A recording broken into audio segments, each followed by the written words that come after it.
Hello guys, কি খবর? ও ও ইয়ে, ঠিক লাগছে। ও ইয়েস, হ্যালো গাইস, কি খবর? প্যান্টে ধুলো লেগে গেল। যা, সেটা বড় কথা নয়। বড় কথা গাইস হচ্ছে, দাঁড়া ভালোভাবে বসতেছি কি আগে। ভাই দিদি হচ্ছে বঁটি নিয়ে তাড়া করেছে ভাইকে। মানে যে কোনো মুহূর্তে মার্ডার ফার্ডার হয়ে যাবে, যে কোনো মুহূর্তে ভিডিও ভিডিও চলে আসবে, মার্ডার হয়, ভিডিও ট্রেন্ডিং। যে কিভাবে একটা দিদি একটা ভাইকে মার্ডার করে দিল, ঝাঁটা দিয়ে বঁটি দিয়ে কিভাবে মার্ডার করে দিল, সেই দৃশ্য আমরা দেখতে পাবো ভাই। তাহলে wow, just looking like a wow. মানে গোটা রাজ্য জুড়ে ভাই, পশ্চিমবাংলা জুড়ে এখন এই একটাই কথা চলছে ভাই, রণ প্রীতির কাণ্ড কারখানা। রণ প্রীতির কাণ্ড কারখানা। দেখো ইউটিউবে ভিউজ আসছে না, তুমি বছরের পর বছর খাচ্ছ, তাও কোন রকম সাকসেস পাচ্ছ না। একটা মেয়ে জুটিয়ে নাও। আরে আমার জুটিয়ে তো কি হয়েছে, তোমরা জুটিয়ে নাও, জুটিয়ে নাও। তার সঙ্গে ভাই প্রেমের ভিডিও ভিডিও আপলোড করো, তার সঙ্গে তারপরে তোমার ঝগড়া হোক না হোক, তুমি জোর করে ঝগড়া করো। বাড়িতে অশান্তি, ভয়ঙ্কর অশান্তি, মনে অশান্তি, দেহে অশান্তি, মাথায় অশান্তি করো, করে তারপরে ভিডিও বানাও। ভিডিও বানাও। এক মাস তার সাথে ঘরে বসে গল্প করতে করতেও বলো এক মাস দেখা হলো না গাইস, আমাদের মনে অনেক বড় অশান্তি চলছে। তার সঙ্গে প্রতিদিন চাউমিন খেতে খেতে তুমি বলো এক মাস আমাকে ও পাত্তা দেয়নি গাইস, ও আমার সাথে খুব খারাপ ব্যবহার করলো গাইস। এর বাড়িতে মা বাবা ওই প্রেমিকাটাকে নিয়ে একটা বড় সড়ো ক্যাচা লাগিয়ে দাও, দিয়ে ভাই তুমুল অশান্তি করো, তুমুল ঝগড়া করো ভাই। না মানে ভাই, কারণ আমার ভাই বিশাল সন্দেহ হচ্ছে, ঠিক আছে? মানে সন্দেহ মানে বিশাল লেভেলের সন্দেহ হচ্ছে যে এইভাবে, আচ্ছা আগেকার দিনে সেই ভয়ঙ্কর ঐতিহাসিক চরিত্র ছিল ঘসেটি বেগম, যে হচ্ছে শত্রুতা করেছিল, বা আগেকার দিনে মহাভারত রামায়ণের সেরকম ক্যারেক্টার পাওয়া যেত যে ভয়ঙ্কর হিংসুটি আর কি ঝগড়ুটে। আজকালকার দিনে এত ভয়ঙ্কর আছে ভাই যে তার নামে হাজার হাজার মানুষ ভিডিওতে গালাগালি দিচ্ছে, খারাপ বলছে, তার সত্ত্বেও সে এরকম কাণ্ড ঘটাতে পারে। বুঝতেই পারছি না ভাই। মানে এই যে রনের দিদি, মানে বঁটিটা এমন সুন্দর করে ছুঁড়ে মারলো, কোপ মারলো, এইখানে হালকা করে দাগ লেগে গেল। মানে আমি বুঝতে পারছি না ব্যাপারটা কি হচ্ছে। আলটিমেট আমার কিন্তু ভাই গতিবিধি সিনেমার মতো মনে হচ্ছে। দেখো সিনেমায় যেরকম থ্রিলার থাকে, অ্যাকশন থাকে, ভরপুর অ্যাকশন থাকে, ব্রেকআপ সিন থাকে, দুঃখের সিন থাকে, আমি কিন্তু ভরপুর এলিমেন্ট আমি পাচ্ছি। আর না বিশ্বাস করার কিছু নেই, এর আগে আমাদের পথ দেখিয়ে গিয়েছে ইউটিউবে এরকম ঘটনা, প্রীতম জেঠকা, তারপরে আরো অনেকেই পথ ধরে এগিয়েছে। মানে অসম্ভব বলে কিচ্ছু নেই গাইস।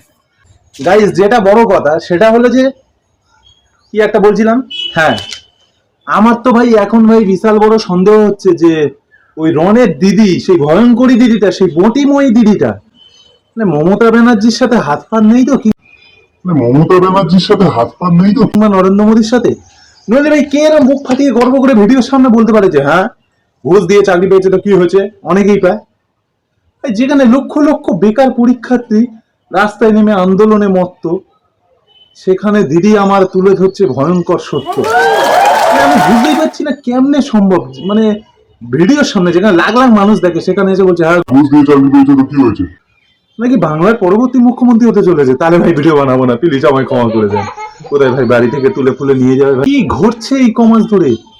সিনেমা ভাই 1 ঘন্টার হয়, 2 ঘন্টার হয়, 3 ঘন্টার হয়, এতক্ষণ ধরে সিনেমা। সেই আপনাদের বাংলার বহু প্রতীক্ষিত ভালোবাসার সুপার ডুপার হিট জুটি রন প্রীতি, এই তো হাত ধরাধরি করে টিটিং টিটিং টিটিং টিটিং করে নাচছিল। মানে ভালোই তো নাচছিল, আমরাও তো দেখছিলাম টুটুং টুটুং করে বেশ ঘুরে বেড়াচ্ছে। আবার এই কদিন আগে ভাই, মানে কথা কখন কি বলছে সেটাও তো বোঝা যায়।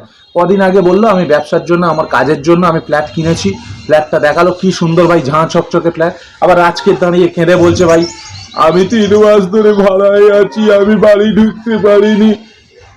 What is happening man, what is happening? হে সত্য কোথায়, হে মিথ্যে, কে বা জানে ভাই। আবার এদিকে দেখছি সুন্দর সুন্দর সোনার নেকলেস পরে ঘুরে বেড়াচ্ছে আমাদের পৃথিবী, কিন্তু এদিকে নিজের বাবা মার ঘরটুকে একটা মুরগির খামারের মতো করে রেখেছে। না ভাই, কোনো কাজটাকে আমি ছোট বলছি না, ঘর হতেই পারে, গ্রাম বাংলার সৌন্দর্য হতেই পারে, ওটাও সুন্দর, কিন্তু নিজে যখন এতটা ডেভেলপ হচ্ছিস, বাবা মাটাকে কেন সঙ্গে নিয়ে যাচ্ছিস না, কেন তাদেরও উন্নতি করাচ্ছিস না? যার গোটা নিয়ে আমার মাথা ব্যথা নেই। এখন সমস্যাটা হলো এদের মধ্যে ঘটনাটা ঘটছে, তাই ভালোবাসলো, ঝগড়া করলো সেটাও সোশ্যাল মিডিয়ায় দেখালো, গাড়ি কিনলো দেখালো, এখন বঁটি দিয়ে কোপাকুপি হচ্ছে, দুদিন বাদে মারার ফাড়ার হবে সেটাও সোশ্যাল মিডিয়ায় দেখাবে। যে যেহেতু আমার কথা নয় ভাই, আমায় ক্ষমা করেন, আমি এর সাথে জড়িত নয়, রন্দা বলছে আমার বেঁচে থাকা দায়। খুব কাঁদছি, আমি তো এই ঘটনা দেখে খুব কেঁদে ফেলেছি, আমার ভয়ঙ্কর কষ্ট হচ্ছে। রন্দা, এটা হতে পারে না রন্দা, এটা হতে পারে না রন্দা। তোমার দিদি এরকমটা করতে, আমি তোমার সঙ্গে আছি, আমার মন প্রাণ দেহ খুলে। রন্দা, কি কষ্ট। না মানে আমি একটা কথা বলি, খুব সিরিয়াস কথা বলে দিই, যদি রন্দা তোমার লাইফে এরকম পার্সোনাল প্রবলেম বড় সড়ো এসে থাকে, আমার মনে হয় না সেটা সোশ্যাল মিডিয়ায় আর নিয়ে এসো না। যদি সত্যি এসে থাকে তোমার লাইফে এই প্রবলেমটা, যে তোমার দিদির সাথে তোমার বাড়ি থাকতে দিচ্ছে না, আর রন্দার মা বাবাকে বলি আরে ভাই, ছেলেকে এইভাবে ফাঁসাচ্ছে মা বাবা, মানে এটা কল্পনার বাইরে। এটা মা আদৌ নাকি ঘষাটি বেগম, এটা তো বুঝতেই পারছি না। মা এরকম হতে পারে দিদির জন্য, মানে মেয়ের জন্য ছেলেকে এতটা দূরে ঠেলছে, এতটা অবহেলা করছে। যাই হোক, যদি হয়ে থাকে রন্দা, একজন ছেলে হয়ে ছেলের কষ্টটা বুঝি, ছেলেরা সহজে কাঁদে না এটাও জানি, বা তুমি যেভাবে কাঁদছো ভাই, আমি তো দোটানায় পড়ে যাচ্ছি, কোথায় কি হচ্ছে কে জানে। যদি হয়ে থাকে প্লিজ সোশ্যাল মিডিয়ায় এনো না এসব। সোশ্যাল মিডিয়া যেমন ভালো জায়গা তেমন খারাপ জায়গা, অলরেডি সবাই অনেকে নিন্দে করছে, চিচি করছে, অনেকে তোমার পাশে থাকছে। যদি ঘটনা সত্য হয় আমি অবশ্যই ছেলে হিসেবে তোমার পাশে আছি, বাট সোশ্যাল মিডিয়ায় সমস্ত কিছু, পটি করলেও সোশ্যাল মিডিয়ায় আনছি, বউ চর মারলেও সোশ্যাল মিডিয়ায় আনছি, বউ ঝগড়া করলেও সোশ্যাল মিডিয়ায় আনছি, বউ দুদিন এসে সঙ্গে না খেলেও সোশ্যাল মিডিয়ায় আনছি, দিদি মটি কোপাচ্ছে, দিদির নামে দিদির রহস্য ফাঁস করে দিচ্ছি, মা বাবার রহস্য ফাঁস করে দিচ্ছি। এতে না তোমাদেরই খারাপ হচ্ছে, তোমাদেরই সমস্যা হচ্ছে, তোমাদেরই পরিবারের একটা ব্ল্যাক, একটা কালো ছায়া, বাজে কালো অবস্থা তৈরি হয়ে যাচ্ছে, মানে যেটা বলে বোঝাতে পারবো না। আমার মনে হয় না পরিবারের ব্যক্তিগত সম্পর্কের কিছু সোশ্যাল মিডিয়ায় আনা, নিজেদের মধ্যে মিলমাট করে নাও, সমাধান করে নাও সমস্যাটা, আর বাড়ির বাইরে না থেকে বাড়িতে চলে যাও।